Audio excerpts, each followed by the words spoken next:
Bueno, bienvenido. Gracias. Contame quién sos. Bueno, soy Adrián Lacroix, un ilusionista, nacido y criado en Buenos Aires. ¿Cuál es la diferencia entre ser ilusionista y ser mago, que capaz es lo que todos conocemos? El prestigio que la gente cree que tiene uno y el prestigio que la gente quiere, o la mala fama que cree que tiene el otro. ¿Cómo sería Porque eso? cuando la gente piensa en un mago, piensa en un tío borrachín haciendo alguna pavada en una fiesta de fin de año, o en algún humorista que hace truquitos, digamos. No lo ven como algo serio. Y hay como una especie de ninguneo también, hasta que se enteran dónde actuás y de ahí cambian la percepción que tienen de lo que haces. O cuando se enteran cuándo cobras, también cambia la percepción que tienen de lo que haces. Claro. Pero bueno, es eso, nada más. En realidad, el mago sería Harry Potter, si vamos a lo arquetípico, digamos. Ok. Y después en lo técnico, ¿hay cambios también? Digo, un mago por ahí te saca el conejo de la galera. No, son tipos... la magia, vamos a llamarlo magia para que todos se entiendan y hablemos en los mismos términos, tiene muchas ramas. Uno podría ser la magia infantil, donde aparece un conejo, donde suceden ciertas cuestiones. En realidad eso está porque en la época donde se hacía aparecer un conejo, el conejo tenía un simbolismo, un significado. No es que apareció un conejo porque apareció un conejo. Primero que apareció un ser vivo y además era comida en ese momento el conejo. Entonces era algo así como la multiplicación de los panes de Cristo. En el inconsciente o en lo simbólico, ¿no? Hay muchas ramas. Uno piensa capaz en ilusionista en un David Copperfield porque es lo que conoce y piensa instantáneamente en una ilusión grande, como hacer desaparecer la Estatua de la Libertad o hacer desaparecer un avión. Pero hacer desaparecer una moneda también es una ilusión. O crear la ilusión de que uno adivina lo que está pensando otra persona también es una ilusión. ¿Qué hace entonces un ilusionista? Juega un poco con eso, ¿no? Juega con la imaginación de la gente, juega con los límites de lo real y lo ficticio. Sí, hace trucos que dicho así suenan simples, pero en realidad hay una complejidad enorme en lograr que ese truco se convierta en una ilusión y sea algo convincente. Es decir, tiene varias capas. Una puede ser la parte mecánica o el método, otra puede ser la parte psicológica, otra puede ser la puesta en escena. Hay muchas capas que hacen que ese truco, eso mecánico o técnico que sucede de fondo, logra engañar al espectador de una manera que se crea una ilusión. ¿A qué edad empezaste con este mundo del ilusionismo? A los 8, cuando lo vi a Copperfield en la tele y me fascinó lo que él hacía, entonces quise encontrar la forma de aprender esas cuestiones y encontré con los recursos que tiene un nene de 8 años en la casa de un abuelo mío. Él nada que ver, era profesor de físico y mecánica cuántica, pero tenía un libro de Martin Gardner, que es un matemático aficionado a la magia, y en ese libro era de matemagia. Él explicaba cómo mediante ciertas fórmulas uno podía predecir ciertos números o anticipar cuestiones. Muy interesante todo ese mundo, y de ahí empecé a abrirme camino algún libro con magia con cartas para chicos y cosas así. ¿Cómo fue esa construcción? ¿Qué fue lo primero que hiciste? Porque eso fue hace... ¿Cuántos años tenés hoy? Hoy tengo 41. Bien, tuviste un camino recorrido de muchísimos años hasta llegar a donde estás hoy, entre los 8 y los 41. ¿Qué me podés contar de esa historia? Como empecé, en realidad me acuerdo un truco en particular que aprendí en una revista Villiquen. Había una cajita se ríen allá atrás, había una cajita de fósforos que se animaba en la mano, se movía sola, se abría y adentro tenía una especie de araña de juguete que era la responsable de hacer que la cajita cobre vida. Y la explicación era muy simple, era la cajita atada a una tanza, a un hilo que iba por debajo del brazo hasta el cinturón, entonces vos movías la mano, el hilo se tensaba y la caja se movía. Muy sencillo. Yo estaba en 4º grado, lo llevé al colegio, lo hice antes de un recreo, estaban todos sorprendidos, pero cuando volvimos al recreo un compañerito mío había abierto la mochila y le estaba mostrando a todo el mundo cómo funcionaba la cajita con la tanza. Y te imaginarás la desilusión en un nene de 8 años, así que a partir de ahí no le hice magia más a nadie hasta más o menos los 16. Tenía un solo espectador, una sola persona de público, que era mi abuela, que estaba todos los días en su cocina sentada, y yo iba ahí por las tardes y lo que aprendía de magia se lo hacía a ella. Yo se quedaba ahí, era la espectadora que tenía todos los días y practicaba ahí un poco con ella. Y después el salto a profesionalizarlo, ¿cómo fue? Eso fue cerca de los 16, 17 años. Lo vi en televisión a David Blaine haciendo magia en la calle y quedé fascinado porque era una forma completamente distinta de hacer las cosas a lo que yo conocía, pero era mucho más familiar. Es decir, yo también salir a la calle con un mazo de cartas de hacer eso. No podía yo ir a un escenario y hacer desaparecer un elefante, pero esto sí. Entonces Fui al día siguiente al colegio con el mazo de cartas, empecé a hacerle magia a mis compañeros y empezaron a reaccionar exactamente igual que reaccionaban las personas en este programa de Blaine. Y a partir de ahí empecé a hacer en todos lados magia. Y poco tiempo después fui a un bar, me llevaron a un bautismo. El dueño del bar era Luciano Castro, me llevaron al bautismo del hijo de Luciano. Y vino una persona llamada Carlos Fuchs, que tenía un restaurante en ese momento llamado La Arboleda en San Isidro, y yo era menor de edad. Y él me dice, che, ¿querés venir a trabajar a mi restaurante? Y le digo, sí, ¿cuándo? Me dice, esta noche. Y así empecé, ya tenía 17 años ya, empecé a trabajar en un lugar que legalmente no podía estar porque se vendían bebidas alcohólicas, o sea, yo no debería poder estar solo ahí y estaba trabajando haciendo magia.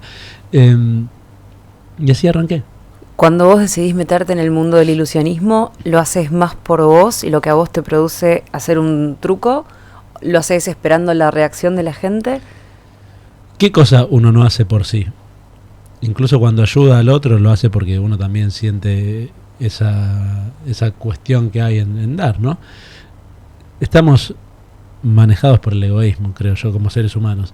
Sin embargo, genuinamente sí, me gusta la reacción que se genera en el otro y que se cree una forma de comunicación distinta a la que se produce normalmente, porque todos tenemos máscaras culturales que nos ponemos cada vez que salimos a la calle, que interactuamos. Tenemos distintas máscaras para distintas situaciones, la que tenemos en el trabajo, la que tenemos en nuestra casa, con nuestros familiares, con nuestros amigos, con nuestra pareja. Y la ilusión lo que hace es disuelve esa máscara y te muestra a la persona tal cual como es. Porque queda en un estado de asombro muy similar al que tenemos cuando nacemos, o cuando somos infantes. Entonces, bueno, podés ver un poco más a las personas por cómo son, antes de que rápidamente se vuelvan a poner esa máscara y entren de vuelta en su rol. ¿Qué te pasa a vos cuando ves esa reacción de la gente? A mí me divierte.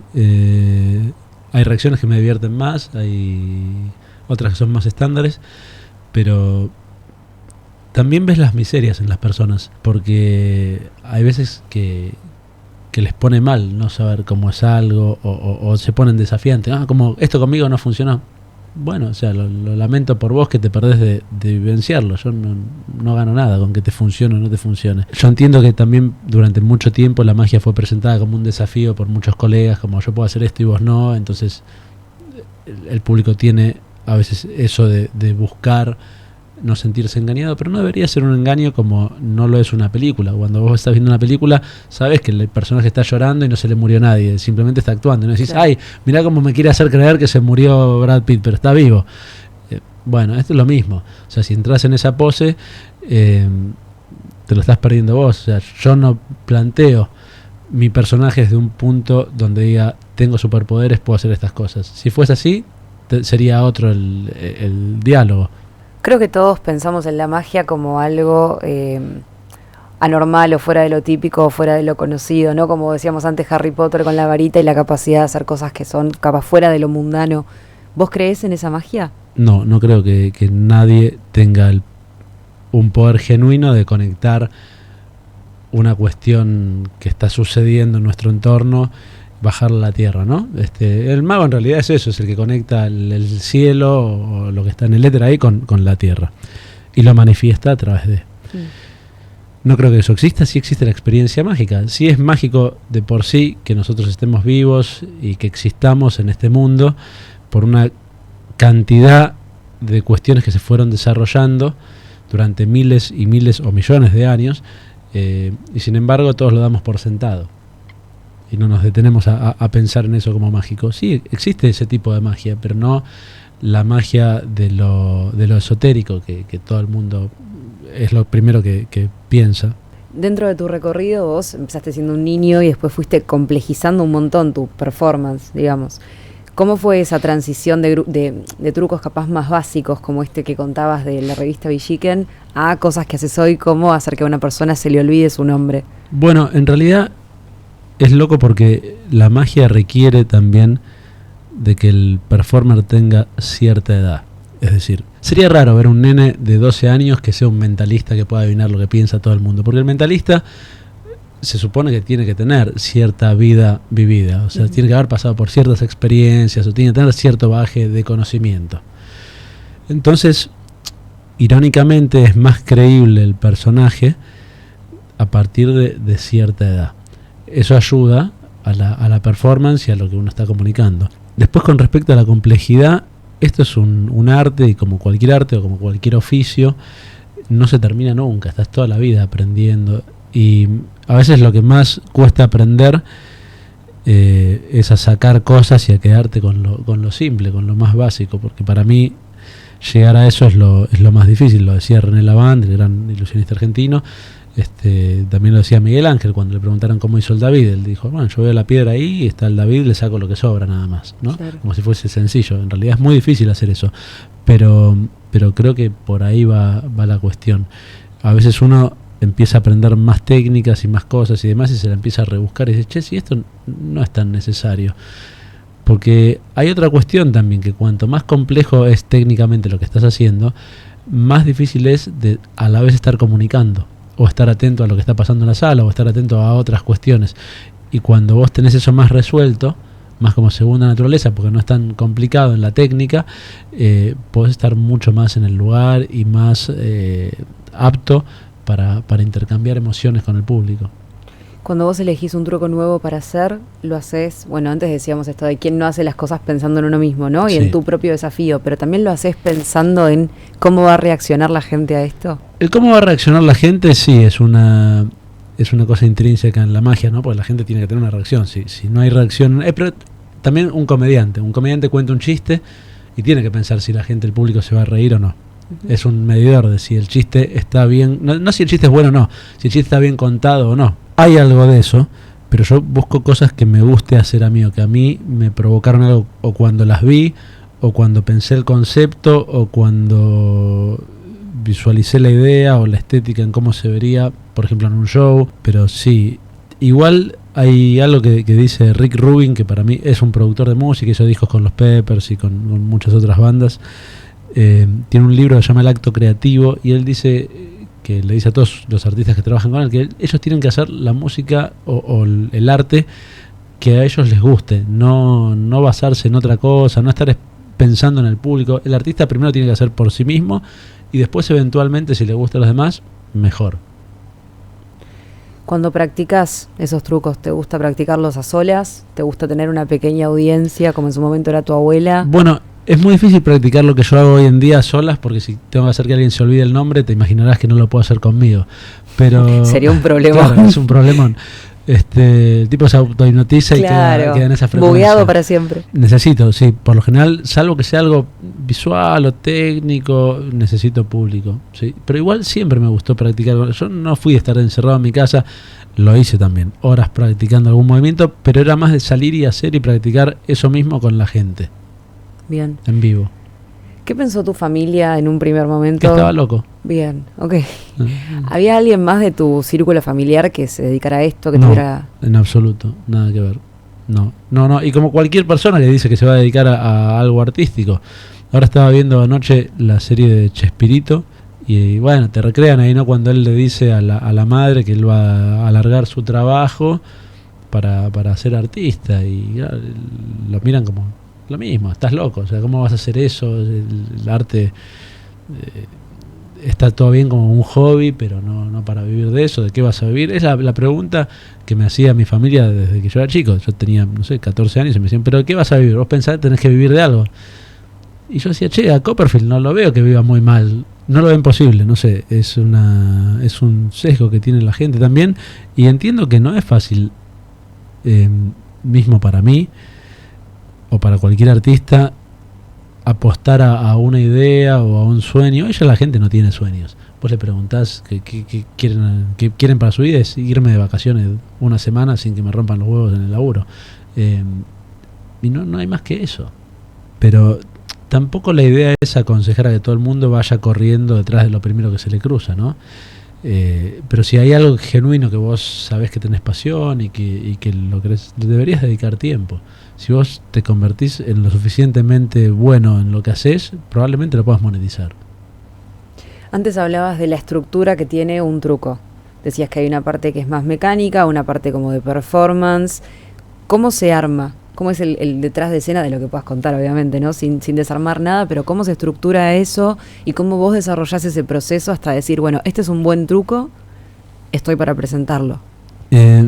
Sí, No hay una fórmula fija. Por ejemplo, hay cosas que yo he tenido ahí guardadas durante 10 años y un día escuché una historia y dije, che, esto lo combino con tal cosa y puede andar y entonces lo puedo presentar de esa manera, o me pasa algo y digo, che, esto va justo con este suceso que me pasó, y así a veces los presentás de forma cruda y anda.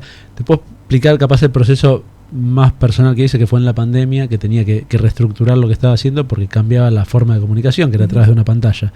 Entonces ahí, ya con una caja de herramientas, que es todo el conocimiento que yo tenía previo de algunas cosas que se podían hacer a distancia y demás, es reformular todo eso a un medio nuevo que existía pero no se usaba para eso. Y era ver, bueno, ¿cómo puedo hacer esto a distancia, a través de una pantalla, en vivo, y que además tenga estas características, estas cualidades cuando uno lo haga? Y empecé a trabajar en base a eso. ¿Qué tiene que tener un truco para ser bueno? Tiene que ser simple en el método y elegante. ¿Cuál es tu favorito? Va variando por épocas. Hoy en día es el que hago con una cámara Polaroid, que saco una foto. Bueno, no quiero spoilear demasiado porque lo hago en el show, pero... Después pasas el chivo si querés del show. Está bien. Pero ese es hoy en día uno de mis favoritos. ¿Y todo lo que vos haces, digo, vos inventás tus propios trucos? Algunas cosas sí, otras no. Hay un mercado de magia. Yo he creado efectos que hacen otros magos afuera también. Hay un mercado, uno a veces... hay cosas publicadas en libros y demás que están publicadas para que uno las pueda usar. Lo ideal no es tomarlo tal cual viene, sino que es tomar la idea o tomar el principio y adaptarlo a su presentación o a su estilo o a su performance y crear algo con eso. Además de los trucos en sí, vos vas a un show y tenés un relato detrás. Vos sos como tu propio productor de todo eso. Sí, soy el director, el guionista, todo, sí. ¿Qué te enseña todo ese proceso? Mi vida pasa a través de ese filtro. Todo lo que me pasa por el filtro de si lo puedo usar o no, o lo puedo traducir en ese lenguaje o no.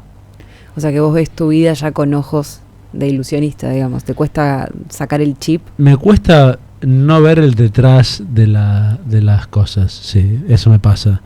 Que es más profundo que solamente el show, ver mentiras o ver cómo funcionan ciertas estructuras y demás, porque yo estoy buscando el funcionamiento de las cosas constantemente.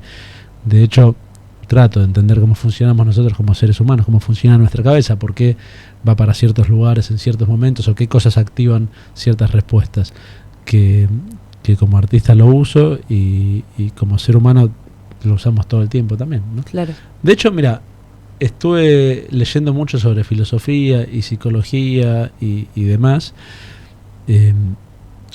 y considero que la conclusión que llegan los filósofos como los psicólogos es la misma, que uno es el narrador de su propia historia.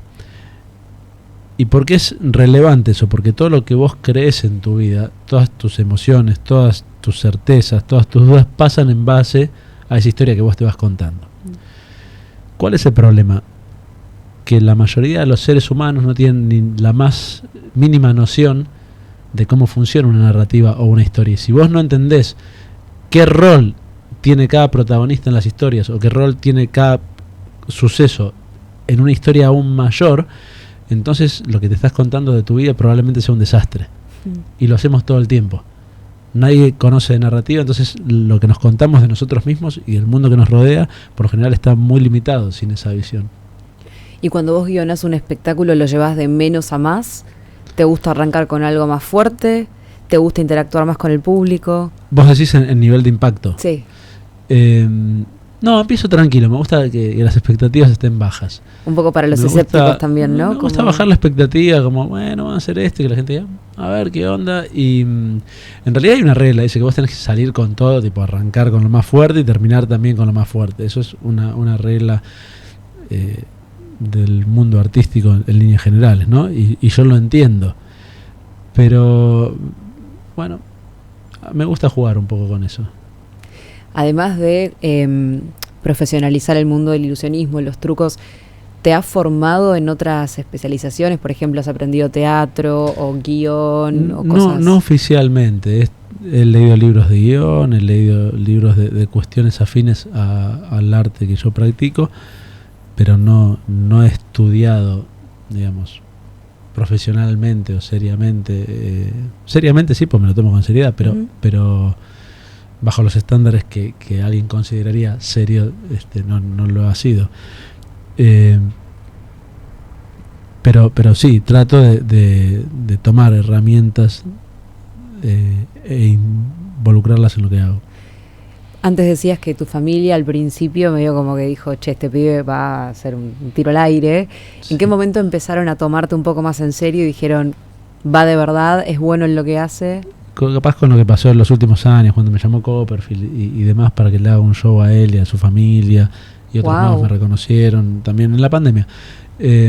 Antes ya me reconocían también. Pasa que había una cuestión, si a vos no te va muy bien en lo que haces, muy bien me refiero a en términos económicos, la gente no termina de respetar mucho lo que uno hace. Capaz sos un desastre en lo que haces, pero te va bien económicamente y la gente te respeta y dice, no, pero mirá lo que hace este flaco que está en todos lados, llena tal teatro. Sí, no tiene nada que ver con la calidad eso. Pero bueno, es una forma de percibir las cosas que tenemos, ¿no? Y yo creo que por mucho tiempo ellos entendían que la calidad de lo que hacía era buena, pero no entendían por qué no había un despegue o no entendían bien del todo esa parte. Y creo que a medida que me fueron reconociendo pares, y por pares digo gente que son número uno en lo que hacen, empezaron a decir, che, pará, o sea, el flaco hace algo que lo respetan o lo reconocen. Y a partir de ahí como lo toman con más seriedad, me parece. ¿Vos sos crítico de otros magos cuando ves lo que hacen, ilusionistas? Sí, somos todos, es un mundo de divas, olvídate. Como cualquier rubro del arte, creo yo. Nos encanta criticarnos unos a los otros. También nos ayudamos mucho, porque a veces solamente se ve esa parte, pero es verdad que nos ayudamos, o sea, nos sentamos a hablar con otros, aunque no tengamos tanta amistad y demás, y tratamos de aconsejar sobre ciertas cosas desde lo que podemos, sobre cómo pueden mejorar algunas cuestiones, a veces sin que nos lo pidan incluso. Sí, obvio. Así como vos te inspiraste en otros ilusionistas que has visto o cosas que has leído, ¿crees que vos hoy inspirás a alguna nueva generación que esté metiéndose en este mundo?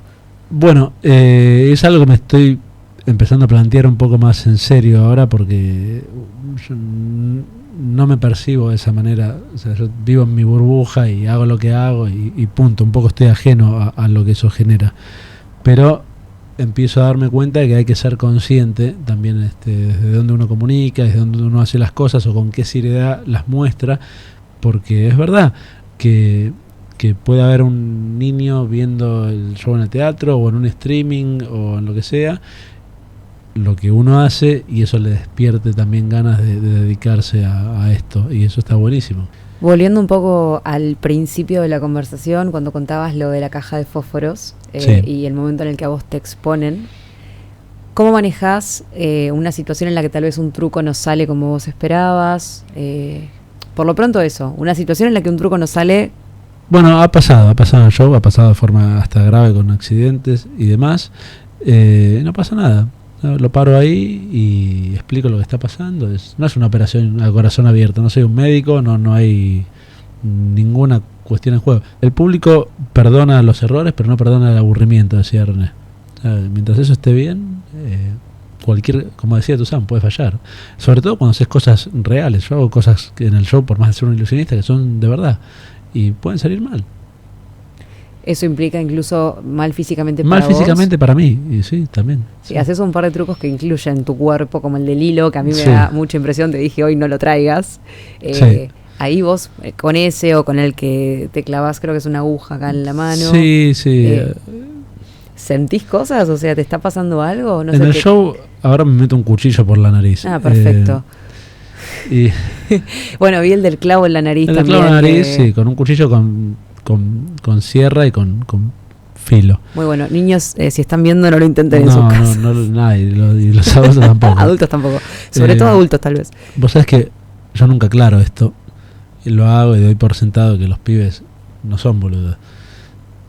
Y entonces estaba en un show y había un nene al lado y lo veo. y me agarra el remordimiento porque siempre me dicen, che, tenés que aclarar, y digo, che, chicos, no entienden, y el pibe me dice, ¿estás loco? ¿Cómo voy a hacer eso? Claro. Bueno, ese sí era un pibe con Claro, razonamiento. sí, muy gracioso. Fue muy graciosa la expresión. ¿Cómo está? El pibe está mirá, si yo voy a intentar hacer eso con... Bueno, pero también puede estar el porcentaje de gente que sí, obvio, que dice, mirá lo que hizo Adrián. Sí. Capaz no. Bueno, por eso no es para chicos el show. O sea, yo insisto en que no vengan niños de 13 para arriba. Igual vienen niños a veces, la pasan bien, se reenganchan y demás, pero la idea es no tener un teatro lleno de chicos. Claro. ¿Qué críticas te llegan en un show?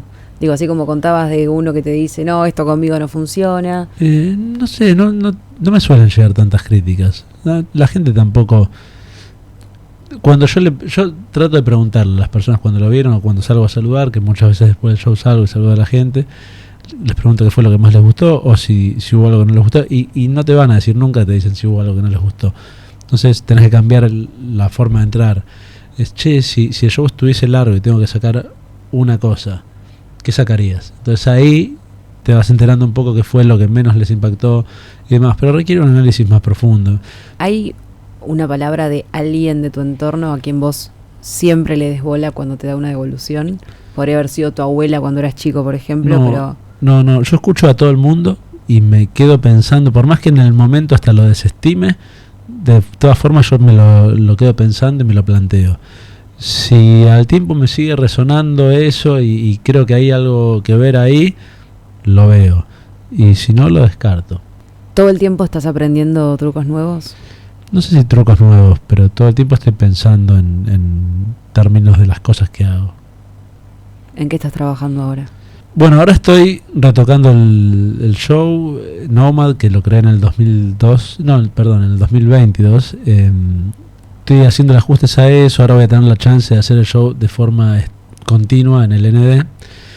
Y yo cuando lo hice 2 veces en el ND en el 2022, lo hice una vez en el Ópera en el 2023, pero con bastante tiempo entre show y show. Y entonces no me permite a mí hacer todo lo que yo quiero hacer en el show. Desde la parte técnica, por ejemplo, yo quiero tener una cámara que tome ciertas cuestiones de forma cinematográfica y que la pantalla sea como un protagonista más del show. Vos lo estás viendo, pero si mirás la pantalla en ciertos momentos, estás como adentro de mi cabeza o en el escenario con nosotros. Entonces quiero lograr eso. Antes también charlábamos de la hipnosis, sí. Medio en chiste, medio en serio. ¿Qué tanto podés contar, sin desarmar nada, de lo que hay detrás de eso? ¿Cómo vos lográs meterte en la cabeza del otro y crear una ilusión con algo que termina siendo, pareciendo y sintiéndose genuino también? Claro, es que se siente así porque no lo haces vos, lo hace el otro. Todo el trabajo lo hace el espectador en su cabeza. La hipnosis no es más que una sugestión. No se entiende del todo bien cómo funciona médicamente. No sé ahora, hoy en día, la neurociencia, cuánto ha avanzado en estudiar qué proceso pasa en un cerebro mientras alguien está en ese estado. Pero son sugestiones. Yo de hecho no estudio hipnosis, me parece aburrida y no me gusta. Lo hago de forma casi intuitiva, habiendo visto hipnotistas. Tengo amigos que son hipnotistas que para hacer que alguien se olvide un nombre están 1 hora y me ven que yo lo hago en 5 minutos y me dicen, che, ¿cómo haces en 5 minutos? Digo, no sé, si no sabes vos que te dedicas a esto, yo sé menos. Pero en realidad entiendo al principio, entiendo cómo funciona, entiendo que es una imposición de un rol frente a otra persona y un redireccionamiento de lo que está pensando, pero el público lo hace solo, es increíble. Y hablando un poco de esto de la manipulación, sí. Vos en definitiva al hacer un truco estás como manipulando un poco al espectador.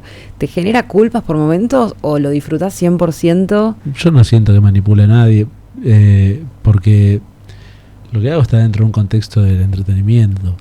O sea, hay un rol. Yo vengo a hacer esto, vengo a asombrarlos, a dejarles algo, no les vengo a sacar nada.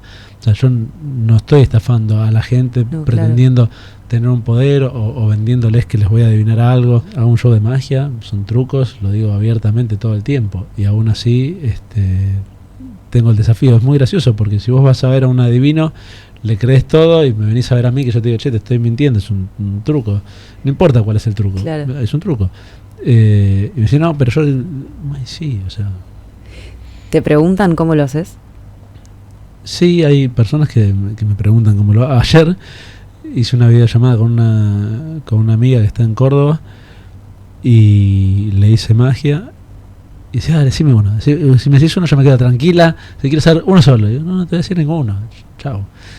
Y se fastidia un poco. Fue muy gracioso. ¿Eso solo lo compartís con tus colegas, digamos? ¿El cómo se hace? Depende. A veces a amigos les cuento cómo es cierta cuestión, pero porque me parece a veces más interesante lo que pasa por detrás que el efecto en sí. Hay efectos que el método es tan ingenioso.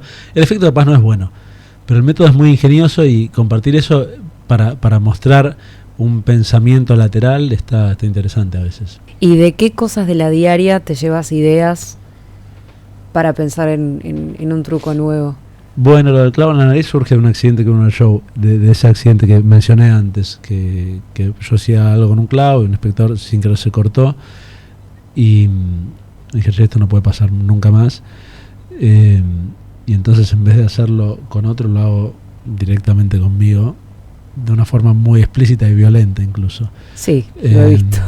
Volviendo a la pregunta de cómo me puede influenciar lo que me rodea, Campanella en una entrevista dice que él va a los bares y se pone los auriculares y los tiene apagados y se hace el que está leyendo el diario y en realidad está escuchando lo que habla la gente porque escucha charlas para sacar guiones, para sacar ideas o disparadores. Todo el tiempo lo que pasa te puede estimular. Hablo de un viaje que hice en avión, por ejemplo, donde hubo turbulencia y yo me quería distraer, eso lo cuento en el show y hago algo relacionado con eso. Cuento cosas que me pasaron cuando compré, por ejemplo, un adorno que tengo en mi casa y una cuestión que me pasó con el vendedor que me hizo querer tener el objeto pero a la vez desear que fuese de otra manera y entonces bueno, todo eso está manifiesto en el espectáculo. Hay cosas que me impresionan. El otro día vi un video que subiste en el que metes una chapita adentro de una botella, y no conforme con eso torces toda la botella de vidrio. Sí. Y la botella queda completamente espiralada. Sí, como si fuese... Sí. Yo lo vi, el video duró 1 hora y media porque lo vi 750 veces. Todo lo que vemos, todo lo que tocamos... tenía tantas vistas. Claro, era yo, Adrián, este es el momento en el que te lo confieso. Todo lo que vemos, todo lo que usamos, ¿se puede transformar en un elemento dentro de un truco de magia? Sí. Los magos tendemos siempre a tratar de llevar todo al mundo de las cartas, ¿no? Y hay un montón de cosas que hacemos con cartas y esto lo podría hacer con otro objeto y sería mucho más interesante. Y a veces uno por simplificar baja lo que conoce, pero en realidad se puede hacer magia con todo. Hay Martin Gardner, que te decía, el matemático, publicó en su momento una enciclopedia de magia impromptu. Impromptu es como improvisada, que haces con elementos cotidianos, que tiene de la A a la Z todo lo que se te ocurre: un alfiler, un botón, un vaso, un pedazo de papel, una mano, lo que sea. Fue sacando esos artículos en la revista Scientific American durante muchos años y después hizo una enciclopedia. Es espectacular eso, porque cualquier objeto, que esto fue lo que me fascinó cuando lo vi a Copperfield, que hacía algo con un objeto cotidiano, con un billete y un lápiz, que de hecho lo subí el otro día. Sí, se viralizó todo. Me llamó la atención cuando era chico de cómo con objetos ordinarios podías crear algo extraordinario. Había un mundo detrás. Y para mí eso es la belleza de las cosas que tenemos a diario, y es más impactante para mí cuando la magia sucede con algo que la gente está familiarizada. Yo en el espectáculo no tengo nada, no tengo cajas, no tengo ninguna cosa extraña o elemento que parezca de magia. Odio todo eso, no me gusta. Claro. De hecho, no es que lo odio. A ver, voy al museo de Copperfield y está toda la historia de la magia y ves los props ahí y demás y te llevan a otra época, pero hoy en día a mí personalmente no es algo que me guste, por lo menos para lo que yo hago, y creo que también un problema que tuvimos como artistas fue quedarnos con elementos que estaban fuera de época y demás, y eso hace que se perciba, el público lo percibe, y por eso es que es un mago, que es un ilusionista. Cuando te ven que estás haciendo cosas con elementos y demás, ya baja el precio de lo que haces enormemente. ¿Vos te permitís improvisación dentro de lo que haces? Sí, constantemente. Cuando voy a los streamings, de hecho, si bien tengo pensado alguna de las cosas que quiero hacer, muchas veces estoy ahí como viendo qué onda e improvisando lo que siento en el momento. Pero improvisás elegir un truco por sobre otro, no así el truco en sí mismo, ¿o no? A veces sí, a veces hasta improviso lo que voy a hacer, sí. O sea, empiezo con una premisa y no sé ni para dónde voy a ir. ¿Y eso no te genera como vértigo de que salga mal? parece puede que fallar, me muevo, pero... sí, pero parece que me muevo más cómodo en esa situación que en algo que esté estructurado o planeado. ¿Usás la magia a tu favor? ¿En qué sentido? Para, por ejemplo, en una cita, ponerle, Una cita, o esa. con una pareja. No sé por qué ella me con presentía que venía para ir a la bueno, o pregunta. con tus amigos, digo, Sí. ¿te divierte hacer eso? Sí, me divierte porque yo disfruto lo que hago. No sé si lo uso a mi favor en una cita. En las citas siempre termino haciendo magia porque termino haciendo magia en todos lados a donde voy. El otro día me manda un audio una amiga que me dice, che, te estaba tratando de conseguir una entrevista en tal lugar y resulta que la dueña te conoce, solo que no te había asociado que eras vos porque fue a comer empanadas a tal lado y el negocio estaba cerrando y dice que entraste vos por debajo de la reja porque conocías al dueño y te pusiste a hacerle magia a todo el mundo. Y bueno, sí, o sea, suena a algo que hago yo. ¿Cuál es el lugar más loco en el que has hecho magia? Más loco en el que he hecho magia, en una casa de empanadas que estaba cerrando. Ah, bueno. No sé, hice un show en un bote en Barcelona. Éramos pocos, éramos, no sé, cerca de 12 personas o 15 personas, pero en un botecito ahí en el puerto, estuvo lindo. En la cárcel. ¿Cómo? Yo no estuve preso, pero la situación... Gracias por la aclaración. La situación de... Sí. O sea, después de la secuencia del clavo no pasó nada más, digamos. No es que... en la cárcel porque terminamos en una situación, una comisaría para... se pone mejor la anécdota. Sí, se pone mejor. Fuimos no era una cárcel, era una comisaría. Por unas cuestiones que llegamos ahí y terminé yo haciéndole magia a los policías, era todo muy gracioso. Muy mientras bueno. una persona estaba detenida, me miraba con una cara de orto terrible. ¿Vos también querés un truco? Y yo tipo, estaba ahí, bueno, ¿qué va a hacer?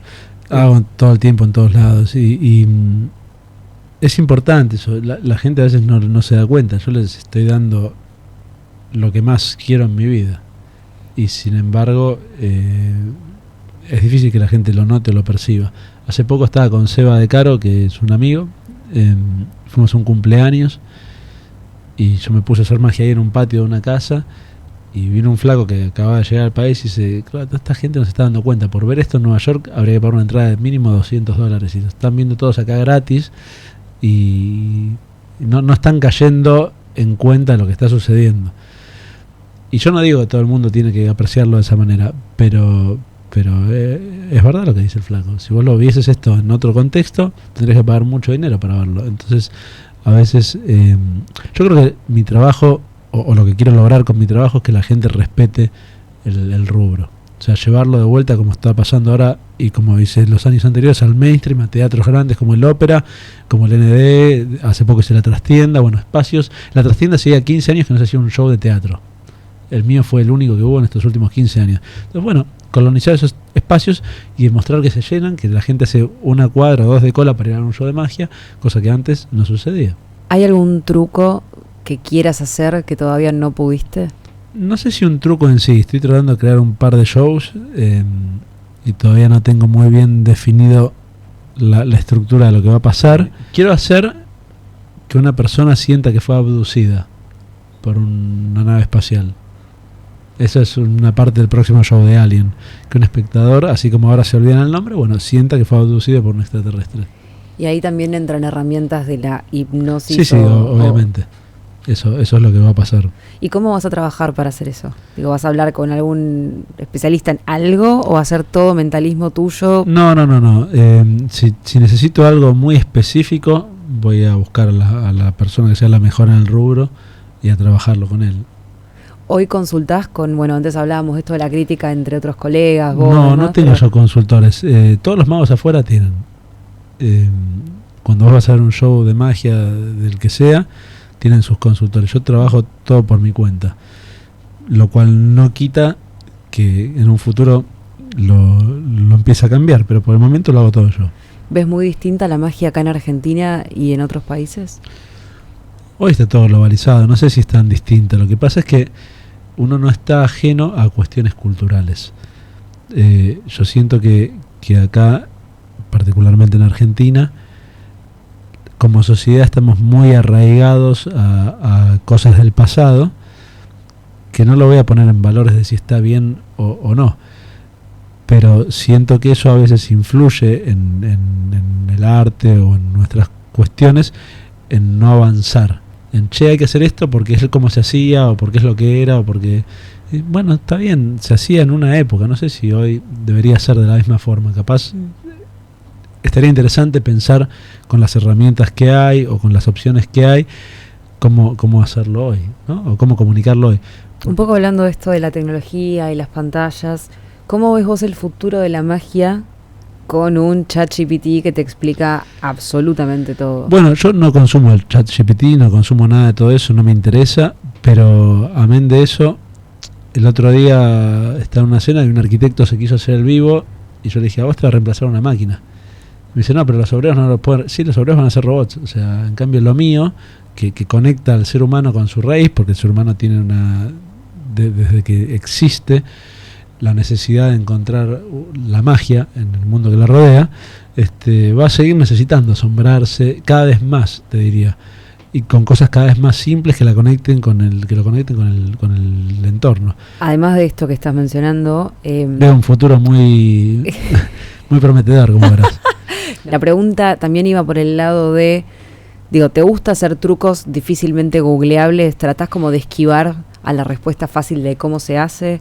A ver, si vos querés encontrar la respuesta hoy en día la vas a encontrar. Yo creo que siempre estuvieron las respuestas. Estaba leyendo un libro de Steve Meyer que se llama La historia secreta de la magia. Es un libro, está en inglés, es un historiador de magia, pero es muy interesante, está hecho de divulgación, lo puede leer cualquier persona. Y él cuenta como a través de todas las épocas, siempre, no sé, estaba tal mago y lanzaba unos folletitos donde explicaba y todos los magos decían, uy, se nos acabó la carrera y ahora todos van a saber. El tipo que le interesa saber cómo es un truco de magia lo busca, ve cómo es, y si le interesa realmente capaz hasta se hace mago, y si no le interesa al día siguiente se olvidó. Pues yo no me acuerdo de nada de todo lo que veo. O sea, yo como mago, el 90% de las cosas que aprendí me las olvidé. Imagínate a alguien que no le interesa. ¿Hay un día que pases en tu vida sin hacer magia o sin vincularte con algo que tenga que ver con eso? No, no existe eso, no. Sin hacer magia puede ser que pase un día sin hacerle magia a alguien, pero no sin pensar en algo relacionado con eso. ¿Y te ves así por el resto de tu vida? ¿Te gustaría hacer esto hasta que te dé? No sé hacer otra cosa, esta es mi vida. O sea, no sé, ni tampoco me interesan algunas otras cosas, pero no tanto. ¿Crees que cualquiera puede hacer magia? Sí, no cualquiera lo puede hacer bien, pero lo puede hacer cualquiera. ¿Recordás como el momento, vos antes decías que cuando algo te sale mecánico es mejor porque puedes como prestarle menos atención a eso y más atención al público? Sí. ¿Recordás el momento en el que eso te empezó a pasar a vos? Sí, muy buena pregunta. Eso, después de 10 años de actuar, después de 10 años de estar haciendo shows y demás, un día me di cuenta de que estaba prestando atención a otras cuestiones y no tanto a lo que estaba haciendo. Era como estar automatizado, ¿viste? No automatizado en el mal sentido de llegar y estar en robot, sino que la parte técnica, por llamarlo de esa manera, fluía sola sin tener que estar yo conscientemente prestando tanta atención. Y fue muy loco porque me empecé a dar cuenta de ahí, pará, ahora hay un mundo de otros estímulos que están sucediendo que antes uno los ignoraba bastante.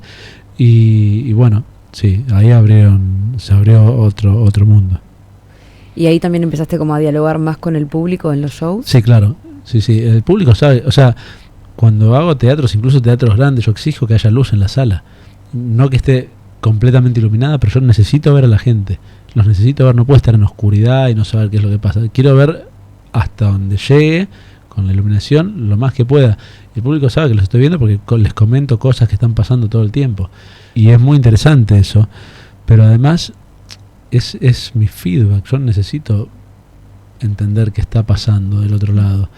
Necesito ver las reacciones, necesito ver quién está enganchado, quién está aburrido, quién ve bien, quién no ve bien, quién se puede estar perdiendo, quién está molestando. Ha pasado, capaz viene alguien con un nene que llora y hay que pedirle que vaya atrás o que se retire. Y yo estoy muy atento a todo eso que está pasando. ¿Te molesta que graben en los shows? No que graben partecitas, sí que hay gente que está todo el show con el celular. Yo les digo que lo bajen, sí, se los digo directamente. Le digo, te vas a perder lo que vinimos a compartir. ¿Eso te molesta porque se pierden un poco el folclore de la situación o porque te pueden exponer? No me molesta la exposición. No, porque estás pagando para ver algo ahí, miralo, qué sé yo. Okay. A mí también me pasa, yo voy a ver shows y me pongo como un boludo a filmar y después me doy cuenta, cuando caigo en cuenta, que no, me conecto. Claro. Hablando de ir a shows, Sí. ¿te gusta ir a shows de otros magos? Me gusta ir a shows de otros magos cuando me estimulan. Antes me pasaba, porque a veces vos ves un show y es muy malo, y puede ser muy divertido también, porque te cagás de risa, aprendés de lo que no hay que hacer, y te reís de ciertas cuestiones, no con malicia, pero puede ser gracioso. Pero ya me dejó de suceder eso. De hecho, cuando voy a un show y veo que no me gusta o que es malo y demás, ya ni siquiera le encuentro lo divertido. Me pone triste. Me pone triste porque pienso que estamos como perdiendo territorio al hacer eso, ya que es tan difícil ganar. Y si vos exponés a la gente a algo que es mediocre o malo o está mal hecho o es un embole, y es una cagada porque nos afecta a todos. Lamentablemente con la magia a la gente le pasa que ve un mago y no le gusta lo que hace y ya no le gusta la magia. En cambio no les pasa con la música, escuchan una banda y dicen no me gusta la música. ¿Y vos sentís esa presión cada vez que haces un truco? No siento la presión cada vez que hago un truco, pero trato de ser consciente de que esto, de hecho, es muy probable que cuando vos le mostrás algo, un efecto de magia a alguien, esa persona sea la primera vez que ve magia en vivo en su vida. La mayor parte de la gente nunca vio magia en vivo en su vida. Uh-huh. Nunca. Es cierto. Eso es algo que uno no piensa racionalmente, pero sucede. Entonces digo, uno tiene cierta responsabilidad en algún punto de hacer algo que esté bien o que resuene con el otro, si quiere poner lo que hace en cierta posición no de prestigio de uno, sino de prestigio como expresión artística o como mismo como oficio, oficio. Y cuando vas a ver estos shows de otros magos, ¿en algún momento te permitís hacerlo desde el lugar simple de un espectador? ¿O es muy siempre, difícil, trato. Claro. Es muy difícil no ver lo que está pasando. Nos engañan los magos constantemente, igual. O sea, si estás entretenido, si el tipo es buen performer y te tiene entretenido, y capaz cosas que sabes perfectamente cómo son, no las ves. No las ves porque estás prestando atención a otra cosa, te dejas fluir. Pero tiene que ser un show entretenido, tiene que ser la persona entretenida. O te tiene que llevar a ese lado. Es difícil, pero pasa y bastante.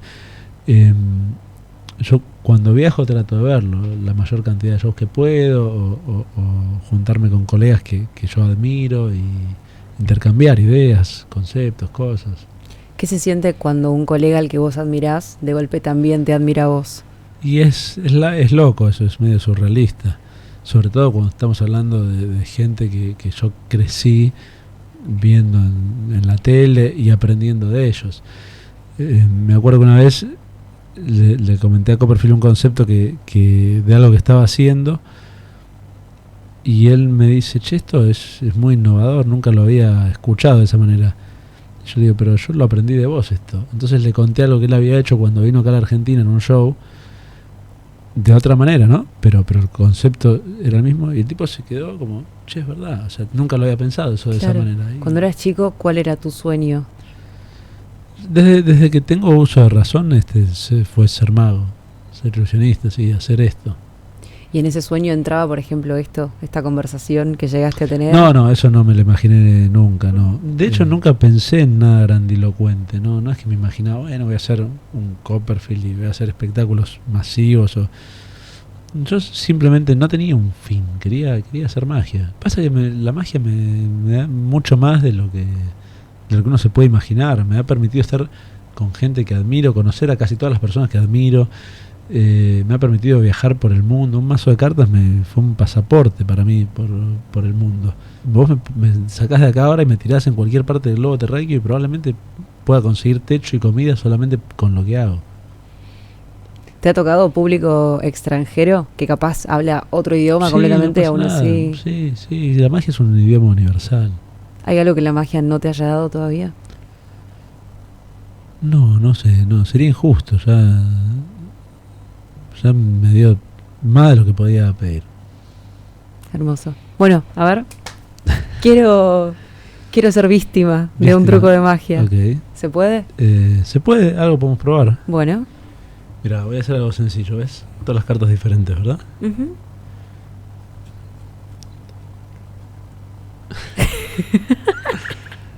Saca una y recordala, la que quieras.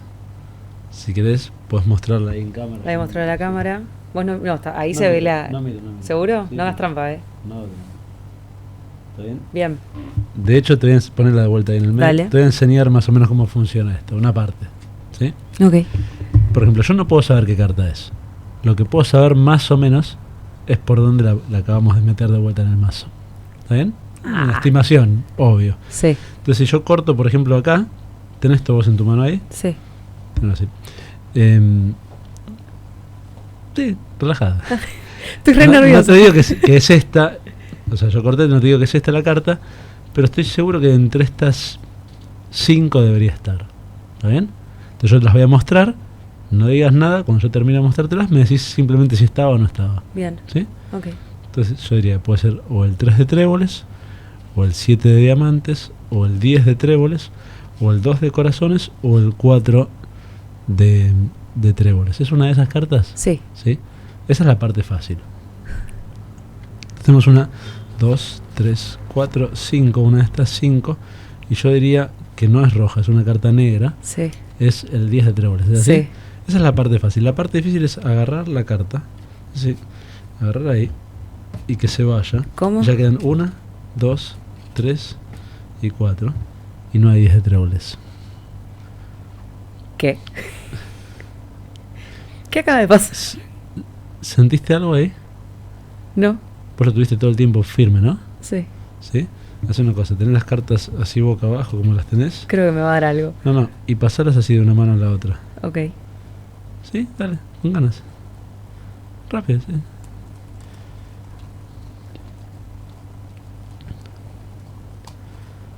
No, no puede ser.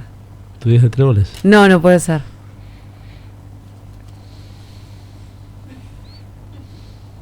No, sos un fenómeno. No, no, no, no, no, no. No, estoy... Permiso, ¿puedo...? Sí. No lo puedo creer. Me tiembla la mano. No, increíble. ¿Se puede hacer uno más? ¿Se puede hacer uno más? Podemos intentar. ¿Tenés alguna carta que sea tu favorita? Sí. ¿Qué carta es? ¿La digo? Sí, sí. El 6 de corazones. El 6 de corazones. Mirá, voy a intentar hacer que el 10 de tréboles, así como está el mazo, encuentre al 6 de corazones. ¿Está bien? Ok. Así firme como está. Voy a pasar cartas. Cuando veamos el 10 de tréboles, paramos. ¿Está bien? Ok. Vos lo metiste recién por el medio del mazo, Sí. en un lado.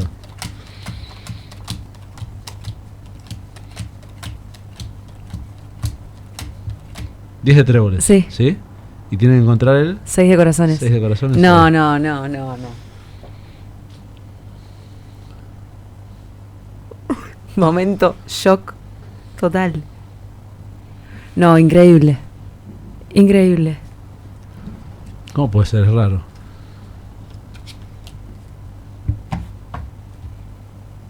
Gracias. De nada.